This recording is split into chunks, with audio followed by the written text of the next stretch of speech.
All right, so for our extra practice, we're just going to go through some angles, reading angles with a protractor, and then reading or creating angles with a protractor. So for our first extra practice problem, we are given the trapezoid ABCD, and we need to figure out the missing angle, which is right here, and we're actually going to call this X. So we should know at this point that trapezoids add to 360 degrees for all of the angles together. These angles right here are both equal to 90 degrees. And this angle here is equal to 150 degrees. If I do 90 plus 150, I get 230 degrees.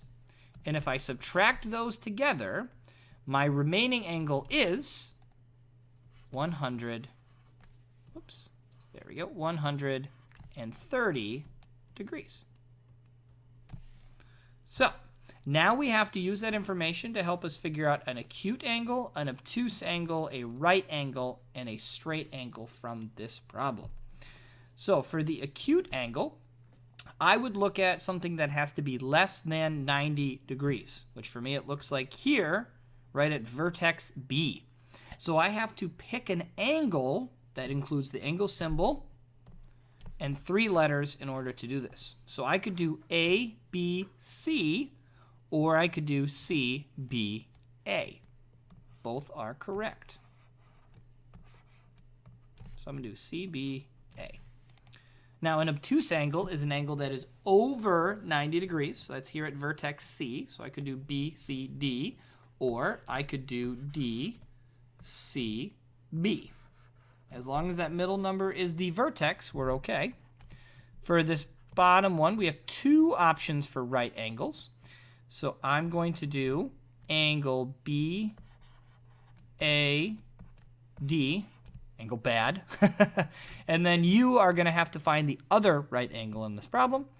And then finally for straight angle, there aren't any actually in this problem. There are none. No straight angles here. None. So let's actually start measuring some of these. So our first one is angle ABC. So angle ABC, we have to figure out what that is equal to.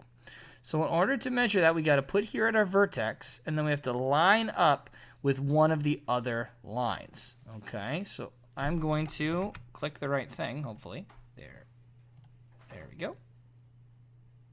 So we're going to line up right about there. Let's get this back where it needs to be. A little bit more. Oops.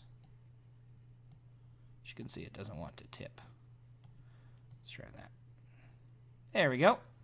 So now, because I'm lining up with this one over here, I have to read the bottom. So that's going to be 10, 20, 30, 40, 50, 60, 70, 80, 90, and right at 95, it looks like, actually. 95 degrees. Okay. For our next one, we have to do angle ZYX or XYZ. We got to figure out what that's equal to. Same thing as before. We got to line up with one of the vertexes.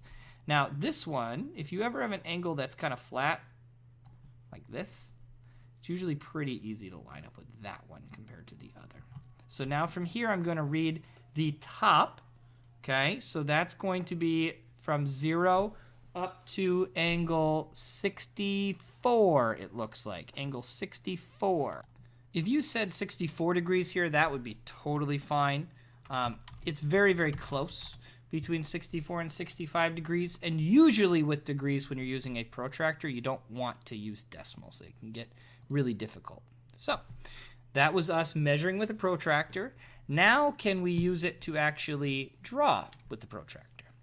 So draw and name an angle that is equal to 18 degrees. Okay, so we got to start by finding our first line segment or ray. From there, we have to measure up to 18, which should be right about here. And there is our first angle. Now we got to name it.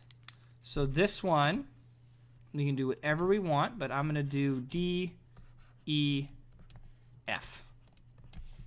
There we go. Next one says draw and name an angle that is 132 degrees. So last one, I'm going to start here on the right side just to do something different. That means I have to read up the bottom of the protractor. So 130 is here, so 132 would be right there. And to name this angle, I don't know, let's do MNO. And there we go. As always, if you have any questions, please let me know.